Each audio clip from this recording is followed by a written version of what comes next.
This is Hashtag Finance, presented to you by the Canadian Securities Exchange, the exchange for entrepreneurs. With your host, James Black. Hey, it's James Black here. You're watching Hashtag Finance, and today I'm joined by Kevin Wright, president at Gamesquare Esports, symbol GSQ, on the CSE, and we're going to talk about everything esports related today. It's an exciting listing, and Kevin, thanks for joining us today. I want to know just a bit more about what you guys are up to today at the company. Just give people a basic introduction to your company. Yeah, thanks so much for having me. I'm really happy to be here. A little bit about our company. So we're attacking esports in a slightly different way and a unique way, I think, from other companies, where we're focusing on the agency vertical. And what we say to people is that we are bridging the gap between global brands and the very large and attractive gaming and esports communities.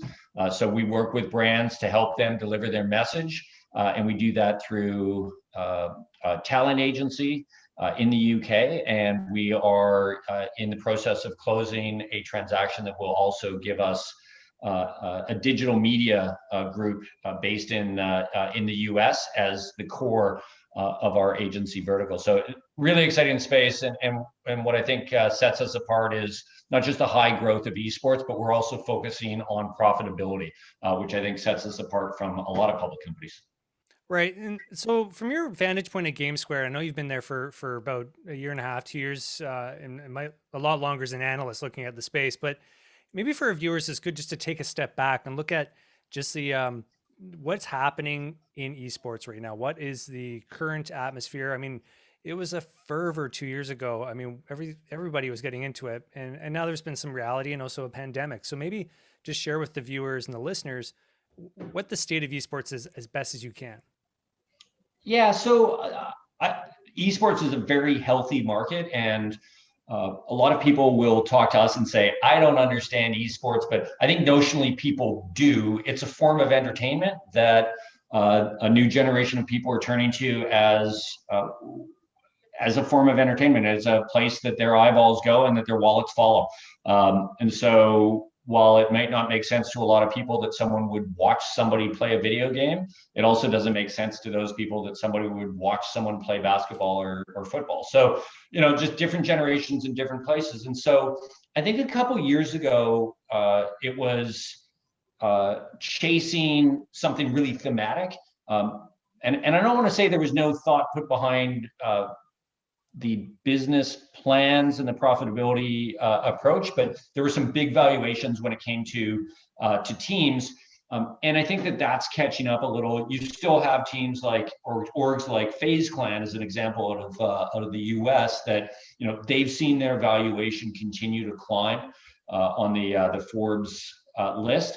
And they have, a model that they really like, and that seems to be resonating with investors.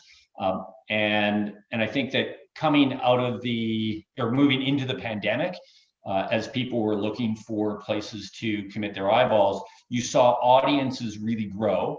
And so on our end, where it's connecting up the brands with the audiences, that's really useful because big brands are trying to find new ways to reach this demographic. And esports has really emerged as one of those areas to do it.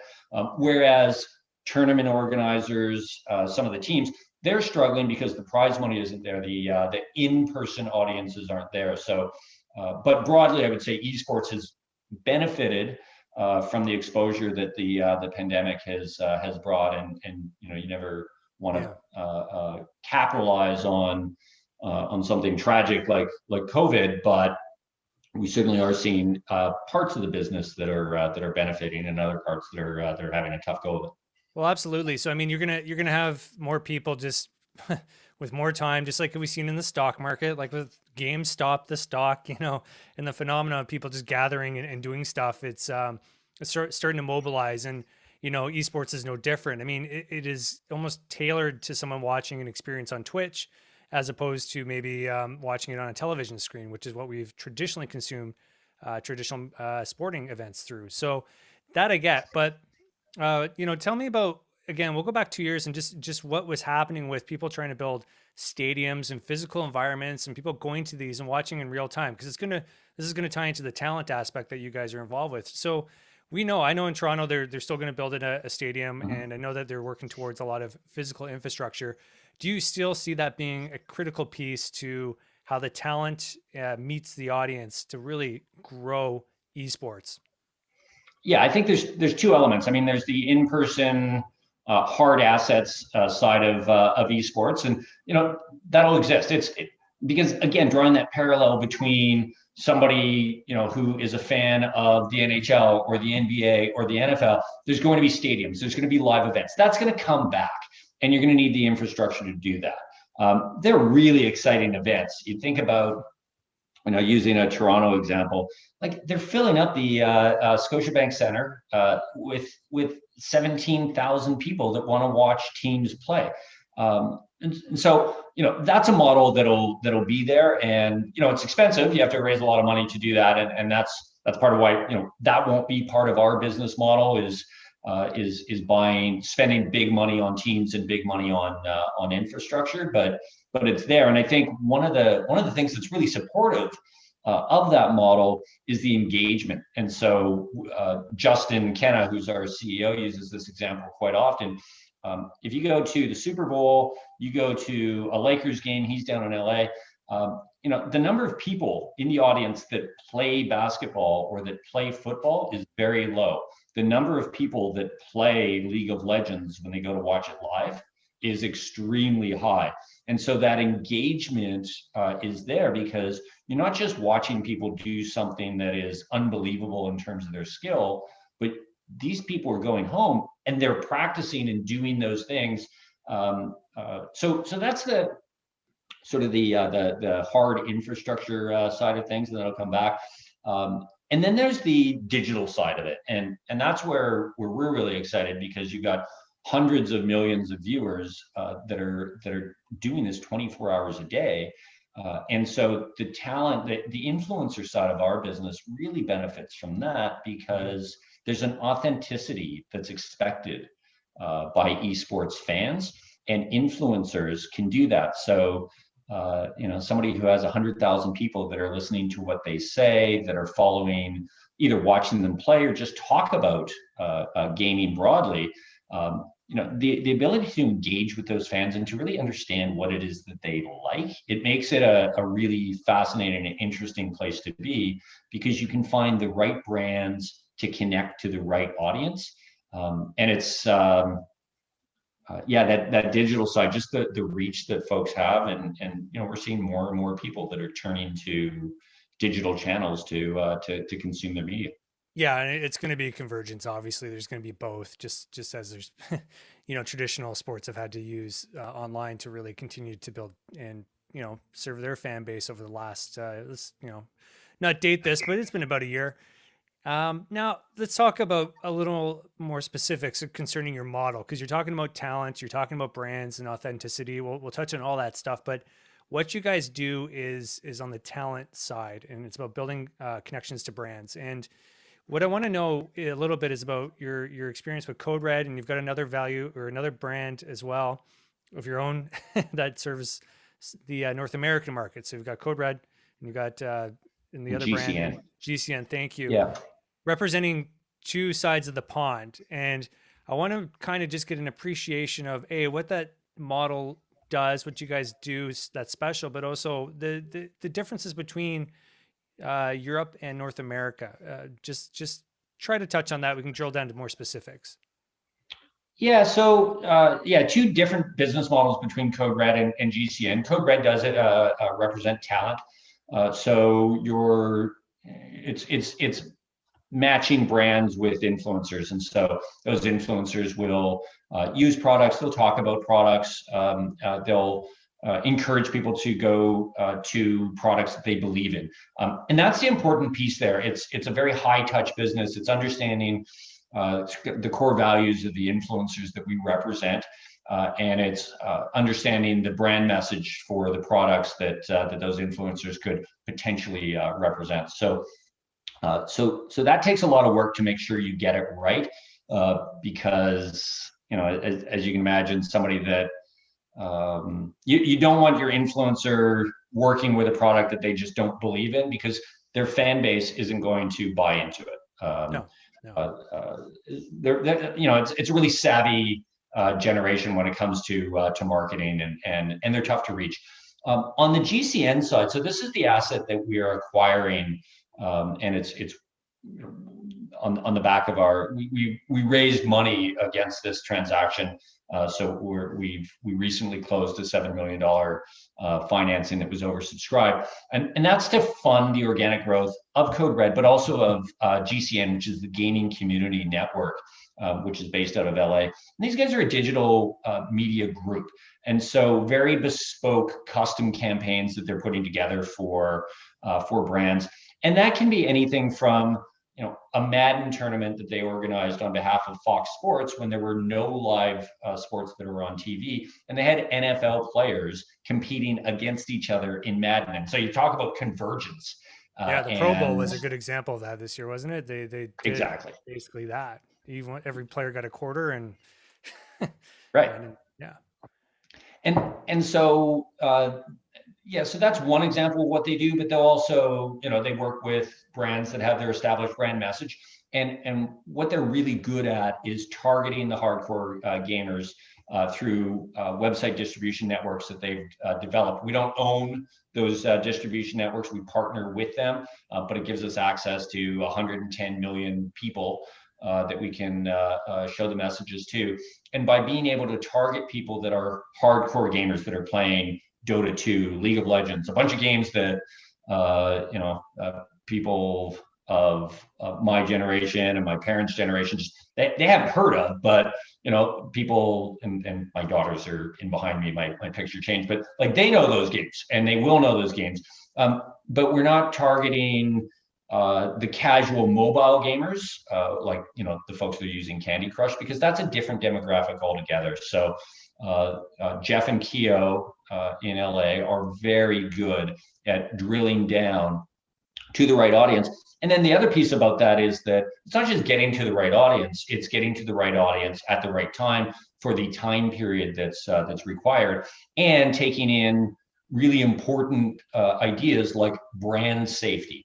And if you're not an experienced marketing expert, then you don't know to think about those things because you haven't had to think about it before. But that's how you lose important customers by not thinking about those things. Describe brand safety for me. So brand safety is just one, being aware of the sites that ads could show up on. Also, other ads that might be appearing at the same time. So you don't want to be directing people to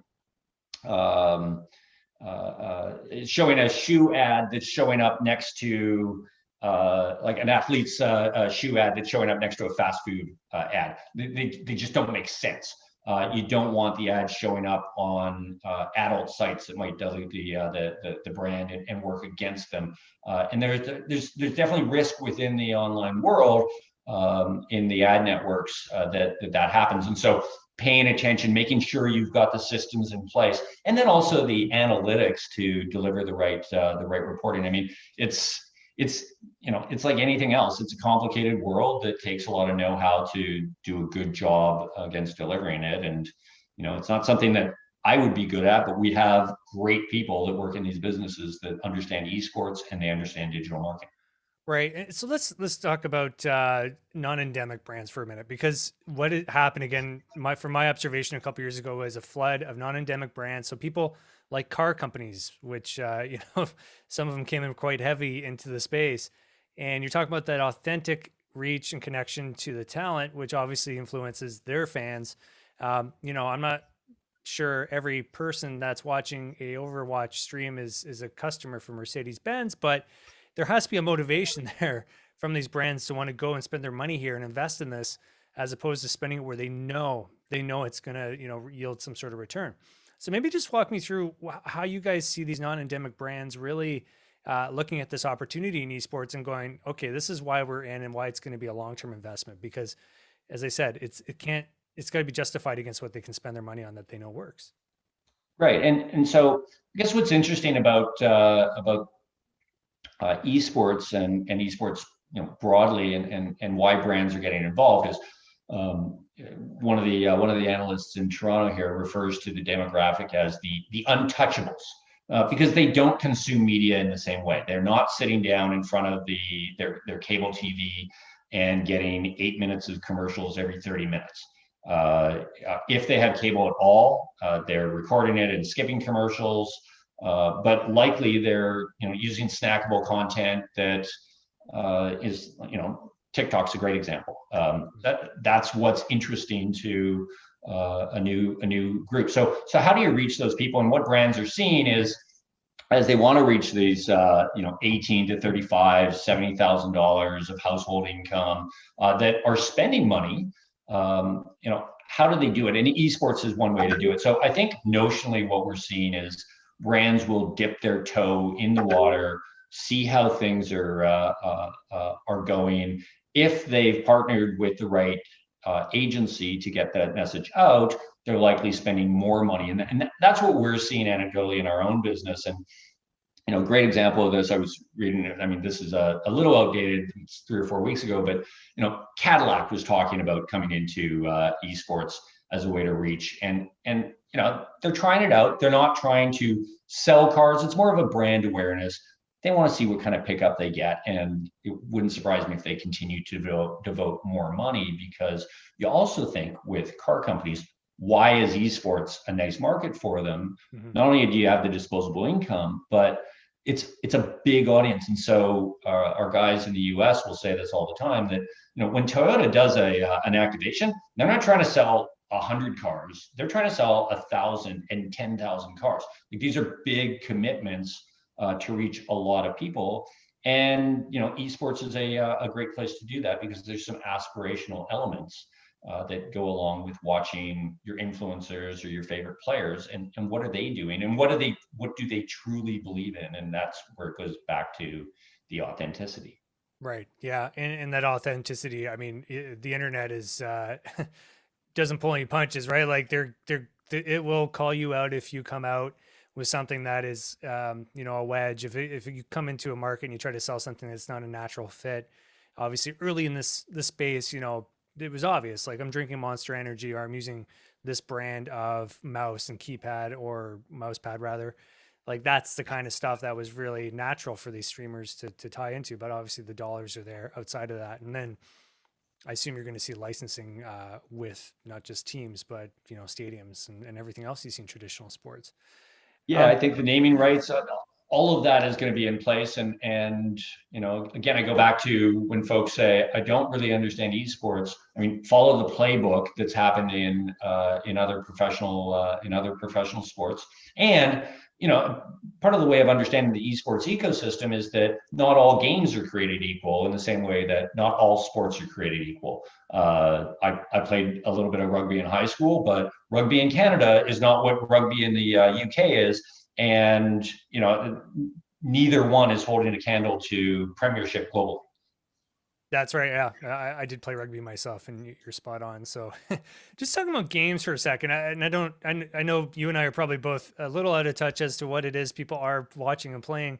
We're not the fans, so to speak, for Dota or Overwatch, but do you have an inclination as to what is going to continue to happen in the software space? I mean, you're going to see players try to make their name because they become dominant in a new game. Are you seeing that we're just going to have the old reliables for a while, like the Overwatches and Dota? Or are you going to see that more churn in the games themselves, and that introduces new talent opportunities? I'm just curious, because I'm looking at it and going, the one challenge esports has is just, we know football plays on a 100-yard field. We know that the rules are the same. It takes a lot for them to change, and the players can only do certain things. And in esports, the game can change. And I'm just curious if you have any thoughts about that, if you're seeing anything from your vantage point that tells you that this is just something that's going to continue to be a revolving door, or there's going to be some baseline and then things can branch out. Yeah, so I think the way of thinking about it is that, in the same way as with traditional sports, you kind of have your big three within esports, and people will argue what these are in the same way that you'd argue what are the big three global sports. But I think on traditional sports, people would largely say that football, American football, and basketball. Those three are unlikely to be unseated by others. Somebody might argue, cricket should be in there. Sure. And it's not for me to say what those top three are, but you've got stratification. I mean, I don't think ice hockey is ever going to be popular in India or Africa, and it's the same thing with esports. You got League of Legends, you've got Dota 2, and then you could argue that CSGO is number 3. Now, is Fortnite in there? Should Overwatch be there? There are constantly new games that get introduced. There's constantly new sports that get introduced into markets. Some of them are going to stick, some of them aren't. And I think that that's where the investment risk comes within the teams model of, if you're going to buy a slot within a league so that you can compete in that league, do you have the confidence that 3 years from now, that game is going to be as popular? So Valorant has just been introduced. Valorant could be a massive hit that has giant longevity. And that's for people that own teams that invest in the infrastructure for them to figure out which games are they willing to deploy their capital to. It's what we like about our business is that we are agnostic to the game. We are tied to the overall ecosystem. And so whichever game ends up being popular, as fan interest and audience interest shifts, we can still target those people because they like esports, they're engaged with what's going on, and brands want to reach them. So we like where we sit, and it's a really interesting market to follow, because you do see so much of what people favor today may not be what they favor tomorrow, but that's another interesting piece to track. And it's also an important piece for brands to figure out is how closely do you want to associate yourself with any one title, because that may not be the exciting title that yeah, no, I know. I mean, Apex Legends, I guess, maybe is a good example of a game that was tailor-made, and I'm not sure it's done as well as they'd hoped.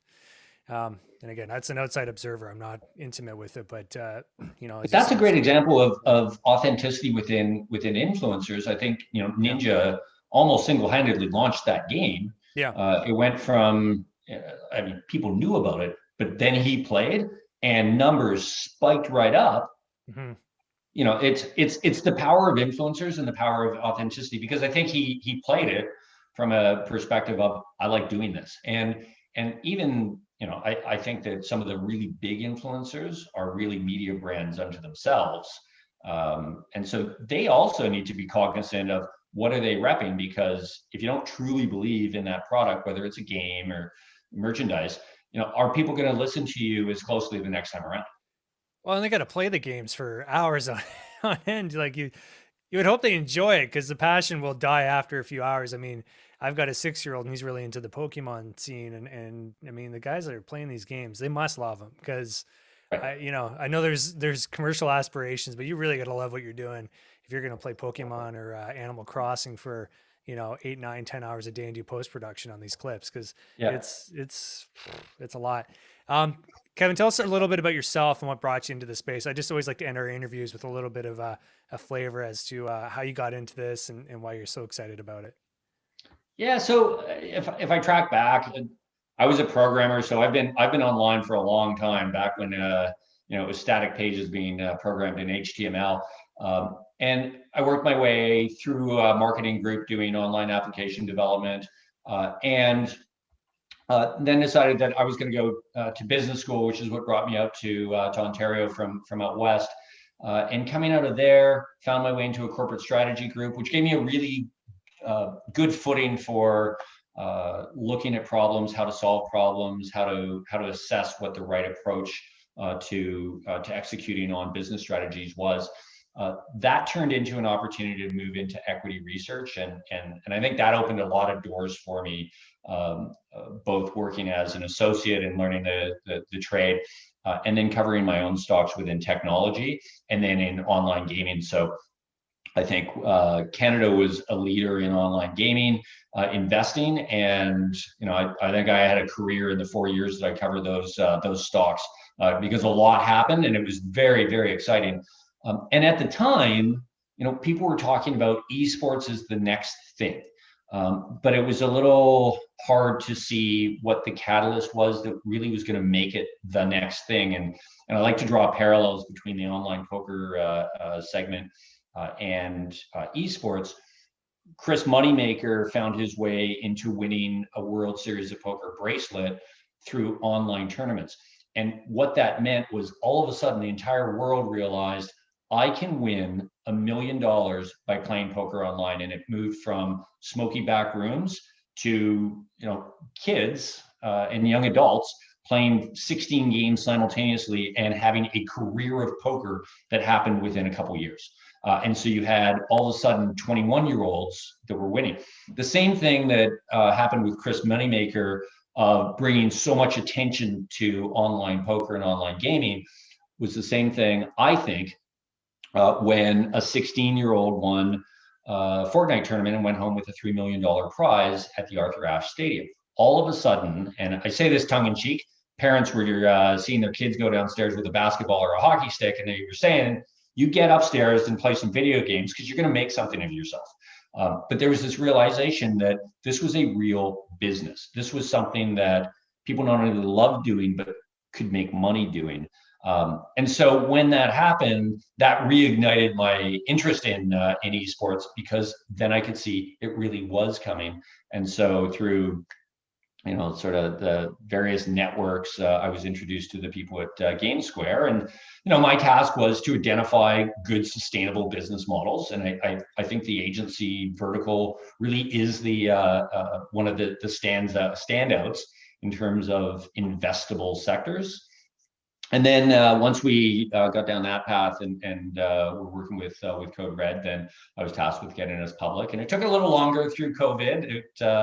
Lots of learnings, and there were some sleepless nights going through that. But we managed to go public in October, which I think was great timing, because there's been this reinvigorated interest in esports. Companies like Enthusiast Gaming are up 5 times. I think that's helping us to move ahead, and our stock's up just about 2x from when we went public 5 months ago. So we're on a good trajectory, and I think there's a lot of bright future ahead for us.